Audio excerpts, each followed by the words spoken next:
Hi guys, and welcome back to the channel. So I'm doing a little Idaho 4 summary with the astrology because a lot of people want to say things that I didn't get or maybe don't understand how it works. So, again, all the ways to support me are down below. You can check the link tree for that, description box. You can schedule a reading, you can leave tips, you can check out my merchandise store. It's full of amazing stuff, and I'm probably going to be adding a new one soon. And also you can check out the Otter Spirit and my friend's store below, and it also gives you codes for 10% and 20% off. Okay, so if you'd like to check any of those things out, they are in the description box below. So again, this is Idaho 4 summary of my readings astrologically to try to show you guys that there is not more than one perpetrator in this, because I trust my readings. I've only saw one person go in and out of the house. There was other things, yes, that was echoed that I've tried to explain how that works, but we pick up things in and around the case. Things that are said, whatever. The point is, he was described about 95% in the reading, and I trust my readings. But this is the astrological perspective of it, a little bit onto Ted's involvement and all of that. So I'm going to get into it. I will try to read as slow as I can, but if you have to slow me down, just use the YouTube settings to do so. Okay? I try. I really do. Okay. Again, entertainment purposes only. Viewer discretion is advised, which there's not really much of that in here. So everyone's innocent until proven guilty. This is just basically a breakdown of the astrology that kind of aligns with my readings, etc., etc. You've already seen I've done 7 hours of readings. There's no more reason that I need to go back into all of that. So I trust what I get, period. All right. When working psychically and spiritually on major cases, it's important to understand that information doesn't always come through a straight line.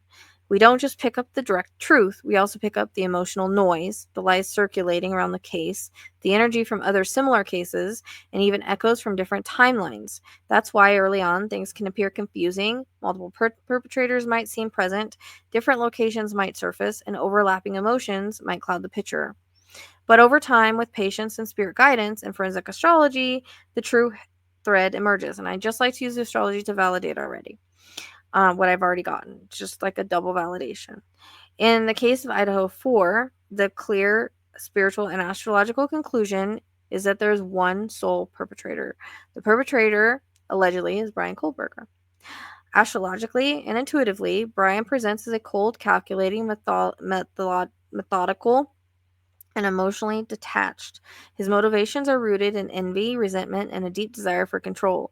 He allegedly stalked the victims for weeks, as stated in the readings, studying their routines, feeling increasingly entitled to act on his fantasies of domination and destruction. His actions reflect an obsessive need to punish what he felt excluded from: happiness, connection, and belonging. And again, an obsessive feeling. The forensic astrology consistently points towards one path: a single, isolated perpetrator acting out deeply, premeditated plan driven by internalized rage rather than an external influence. The murder weapon, a fixed bladed knife, was removed from the crime scene. Through psychic tracking and forensic overlays, and I've mentioned this before, the strongest indicators of the knife is buried shallowly in soil, not submerged in water, hidden under or near a tree or in a small cluster of trees, or there could be like a little area with water in it next to it, like potentially near a creek bed or drainage ditch, but dry ground where the knife itself is not underwater. Located approximately, remember I kept seeing it like buried by a tree. I don't know if it had emotional resonance that he didn't want to get rid of it. He wanted to maybe find it later or something. I just don't see him using something that meant that much. Maybe he thought when things cooled down. I'm not really sure. But located approximately 2 to 5 miles from the crime scene, one significant astrological and psychic hotspot that flagged repeatedly in the area around Robinson Park. The weapon is hidden, but not deeply. Natural erosion, weather, or time could eventually reveal it. And again, I turned this in to the police department. So, I don't know. Maybe go out there with a metal detector. I hope they do. So, anyways. And it would be the area surrounding. It's just Robinson Park is like the reference point. but there's areas around there that I was a little more specific in my tip.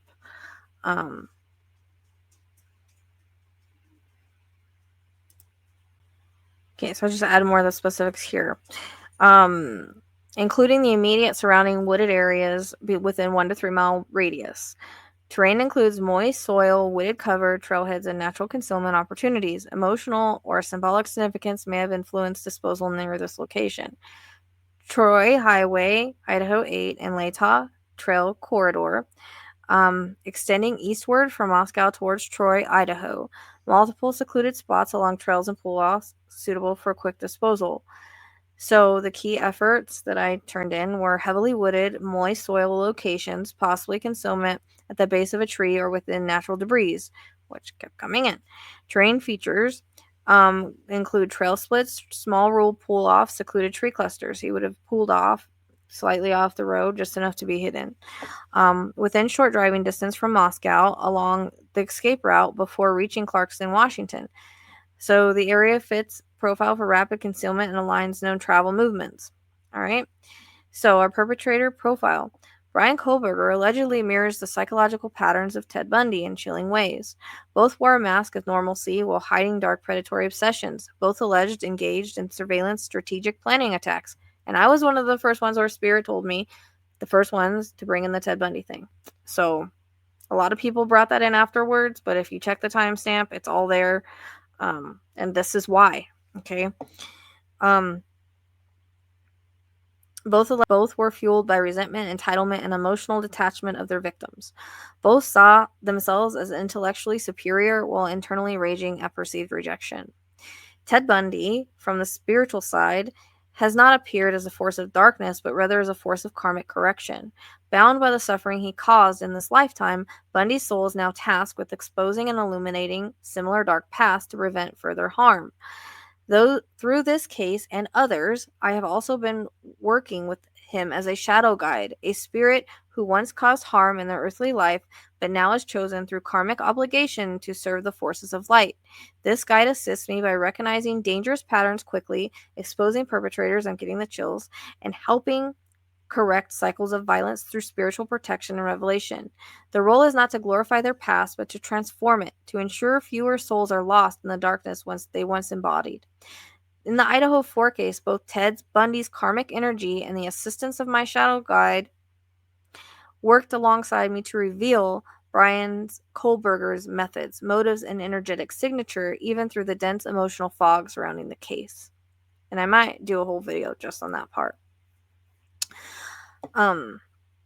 Throughout the investigation and spiritual readings on the Idaho 4 case, one fact has remained clear.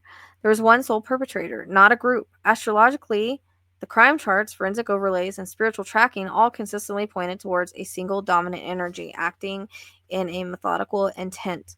There are no strong astrological markers for group dynamics, co-conspirators, or shared action at the time of the crime. Instead, the aspects showed isolation, control, premeditation, and a singular drive toward execution. So with the strong Mars and Pluto aspects indicating a lone action driven by internal rage. There's a lack of strong partnership or group aspect in no major 7th house activations, no strong dual indicators. So first house glance, charts tied to ego, self-driven action, and personal motive. He's isolated, fixed energy patterns, showing stubborn personal planning rather than a chaotic group involvement. Well, psychic impressions early on picked up noise from surrounding lies, media confusion, and emotional interference. As the astrology solidified, it became clear. And, which I've always said, I've only seen one person in the house, okay? That doesn't mean I didn't pick up all the stories and shit surrounding it. But this was work of one individual acting alone. The astrology supports, and the spirit work confirms. One soul, one plan, one devastating act. And no, it's not Brent. It's just, the astrology matches this dude, allegedly, okay? Quit saying that. Drives me absolutely nuts. Brian Kohlberger allegedly acted alone. His psychological and astrological profile reveals cold planning, obsessive control, and resentment of others' happiness. He mirrors Ted Bundy's patterns, but karmic forces now work to expose, not conceal, such darkness. The murder weapon is most likely again buried where I described. Early psychic confusion is natural due to echoes and surrounding noise, but spirit always clarifies the true path in time. Justice always finds a way, no matter how deeply darkness tries to bury it. The stars hold memory, and spirit never forgets. So that's all I need to put about this. But I will probably put more about the whole reason, astrologically and all of that, in a nice little thing like this, as to why Ted was involved in this case. And again, why he worked with me and why he works with me on others. It's part of his karmic duty. So sorry if people can't understand that, but you need to understand that you are not your human self, period. We are spirit, and we all play a role in something. So we all come here with our roles, good, bad, or whatever that may be. So yeah, that's about it. Just want to put that out for validation. And there's, because I liked about this astrological validation, because people come and say, well, this or that or this or that. They don't want to listen sometimes to just psychic impressions, so I like to use it for validation. Anyways, thank you for being here. Thank you for liking, subscribing, being a part of the channel. I will see you soon.